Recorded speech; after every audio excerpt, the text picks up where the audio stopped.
தேசிய அளவுல நீட் ஒரு மிகப்பெரிய பிரச்சனையா வெடிச்சிருக்கு. அது தமிழ்நாட்டுல ஆரம்பிச்சது, தென்னிந்தியால ஆரம்பிச்சது அப்படின்னாலும் கூட இப்போ பார்லிமெண்ட் வரைக்கும் சென்று ஒரு பெரிய பிரச்சனையாக ஆகியிருக்கு. இந்தியா கூட்டணி கடுமையான எதிர்வினை ஆற்றுனாங்க பார்லிமெண்ட்ல. அந்த வகையில நாடாளுமன்றத்துல இது குறித்து பேச அனுமதி கொடுக்க மாட்டேன்றீங்க, பேசும்போது மைக் ஆஃப் பண்றீங்க, மெயில் போக மாட்டேங்குது, இந்த மாதிரி நிறைய பிரச்சனைகள். என்ன பிரச்சனை நாடாளுமன்றத்துல இதனை விவாதிக்கிறதுல, முன்னுரிமை கொடுக்கறதுல என்ன பிரச்சனை பாரதிய ஜனதாவுக்கு, என்டிஏ கூட்டணி அரசுக்கு? தலகவதி, நீங்க கேட்ட கேள்விக்கு முன்னாடி சகோதரி பிரியதர்சினிக்கு நம்ம வந்து சொல்லணும். சகோதரி, நீங்க வந்து இந்தி போராட்டம் எல்லாம் நடத்தினது காங்கிரஸ் ஆட்சி வந்தப்ப அன்னைக்கு நீங்க அன்னைக்குள்ள மக்களுடைய மனநிலை வேற. நீங்க ஓடாத ட்ரெயின்ல தலை வச்சு படுத்தது அதெல்லாம் அன்னைக்குள்ள மக்களுக்கு அதிகம் ஊடகம் இல்ல. அன்னைக்கு தகவல் சாதனை மக்களுக்கு தெரியாது. இல்லங்க இல்ல கேளுங்க. அதனால இன்னைக்கு அதுதான் சொல்றேன், நீங்க அரசியல் செய்யணும்னு பார்க்க வேண்டாம் நான் சொல்ல வரேன்.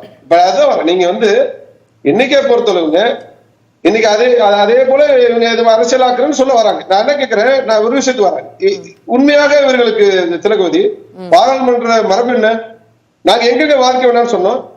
பாருங்க திலகவதி, 24 பாருங்க கூட்டத்தொடர் தொடங்குது. கூட்டத்தொடர் தொடர்ந்து அதுல முதல் 2 நாள் பாத்தீங்கன்னா மக்களவை உறுப்பினர்கள் பதவியேற்பு. அதன் பிறகு பாத்தீங்கன்னா மறுநாள் சபாநாயகர் தேர்தல்.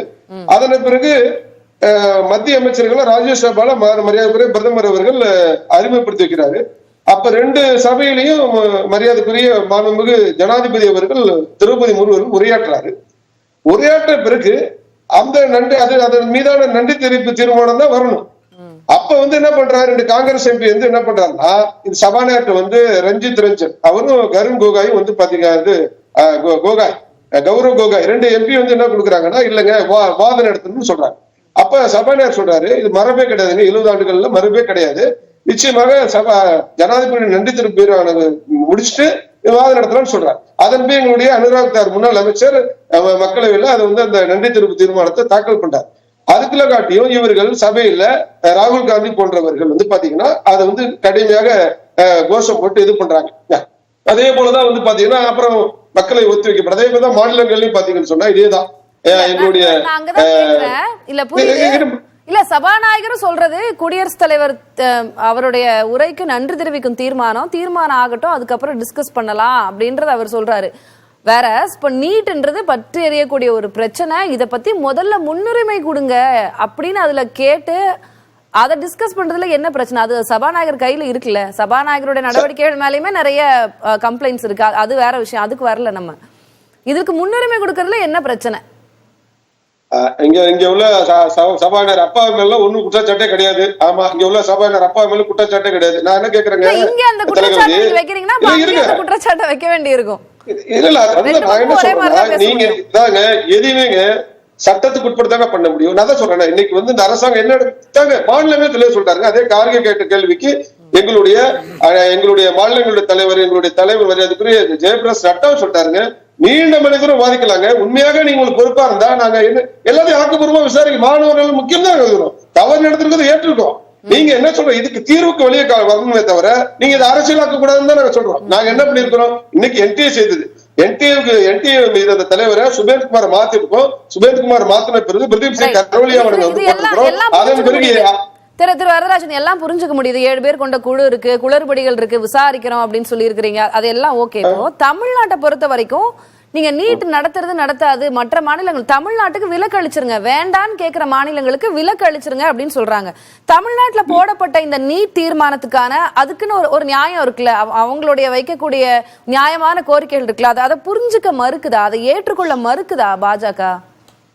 திலகவதி, இதை பாருங்க, இது உச்ச நீதிமன்றம் இவங்க 2010 காந்தி செல்வன் அவர்கள் மத்திய சுகாதார இணையமைச்சர், கேபினெட் அமைச்சர் இவர் இந்த குலாபி நபி ஆசாத் அந்த காலகட்டத்தில் இந்த மசோதா தாக்கல் பண்ணிடுச்சு. நான் என்ன கேட்கிறேன், அதன் பிறகு சுப்ரீம் கோர்ட் தாங்க முடிவு பண்ணிருக்கு நீட் என்பது கட்டாயமாக இருக்கணும்னு. இன்னைக்கு நான் என்ன கேட்கிறேன்னா, இந்த கண் துடைப்பை தான் இதுல அரசியல் பண்ணுதுன்ற, இதனால நீதிமன்ற மானிட்டர்ல இருக்க இந்த நிகழ்வு கூட, அதனால இவர்கள் எந்த ஒரு தாக்கல் இவர்கள் அரசியலுக்காக செய்யறாங்க. இவங்க திமுக செய்யறது அரசியல்.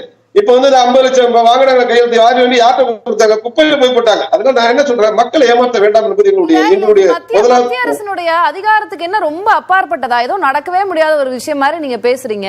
இதுல அரசியல் பண்றதுக்கு எதிர்க்கட்சிகளுக்கு என்ன இருக்கு? நான் கேக்குறேன், மாணவர்கள் பாதிக்கப்படுறாங்க அப்படின்றாங்க. எங்களுக்கு வேண்டாம், எங்க ஸ்டேட்டுக்கு வேண்டாங்க நீட், எங்களுக்கு வேண்டாம். நீங்க வேணும்ன்ற ஸ்டேட்டுக்கு குளறுபடிகள் இருந்தா கலைந்து விட்டு நீட் தேர்வை வைங்க. தமிழ்நாட்டுக்கு வேண்டாம், வேண்டான்னு கேட்கிற மாநிலங்களை விட்டுருங்க, விலக்கு கொடுத்துருங்க அப்படின்னு கேக்குறாங்க. அதுல என்ன பிரச்சனை? அது பாராளுமன்ற அதாவது இவர்கள் ஒரு விஷயம். இப்ப நீங்க உதாரணம் பாருங்க, நீங்க குரூப் 1 தேர்தல், குரூப் 1 தேர்வு நீங்க வந்து 1996 ஆட்சி இந்த திமுக ஆட்சி இருப்ப 87 பேர் பாத்தீங்கன்னா குரூப் 1 தேர்வுல அந்த தேர்வுல 87 பேர் பாத்தீங்கன்னா முறைகேடா இதுல நடந்துச்சா இல்லையா? அது நீதிமன்றம், சென்னை நீதிமன்றம் வந்து அதை ரத்து பண்ணிச்சா இல்லையா? அதன் பிறகுதான் இவங்க திருப்பி இவங்க ஆட்சி வந்த பிறகு 10 வருஷம் இல்லைங்க டிஎஸ்பி தேர்வு நான் சொல்லுவேன். முறைகேடு இருக்கு வேண்டான்றீங்க, முறைகேடா இருக்கு நீட்ல அவ்வளவு குளறுபடிகள் இருக்குங்க. அதான் சொல்ல வரேன், எல்லா இடத்துலயும் இருந்தாலும் இல்ல இப்ப என்னோட கருத்தை முழுமையா உள்வாங்கினதான் என்னோட புரியும் உங்களுக்கு.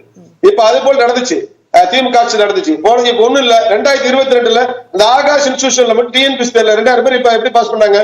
அதே சென்னை உயர்நீதிமன்றம் குளறுபடி நடந்ததுக்கு ரத்து பண்ணிருக்கு. நான் என்ன கேட்கிறேன், எல்லாத்துலயும் முறைகேடு இருக்கும். அதை வந்து அதனால அந்த தேர்வு ஒட்டுமொத்த சிவில் சர்வீஸ் வேணாம், டிஎன்பிஎஸ்சி எக்ஸாம் வேணாம் விட்டுற முடியுமா?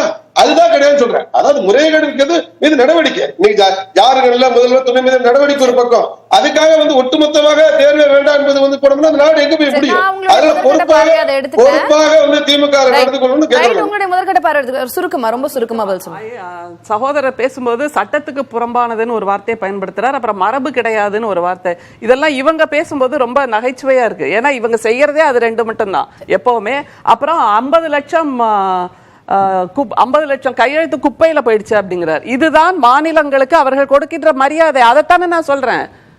50 லட்சம் கையெழுத்து என்பது வெறும் கையெழுத்து இல்ல, 50 லட்சம் கையெழுத்து என்பது மக்கள், இங்க இருக்கின்ற மக்கள் போட்ட கையெழுத்து, வெறுமே கம்ப்யூட்டர் ஜெனரேட்டட் கையெழுத்து. அதனால நீங்க மக்களுக்கான மரியாதையை கொடுக்க மறுக்கிறீர்கள்ங்கிறது தான் நாங்க திரும்ப சொல்றோம். போறங்க திரு சுகுணாதிவா, அது நிறைய பேப்பர்ல குப்பையில கிடந்தது.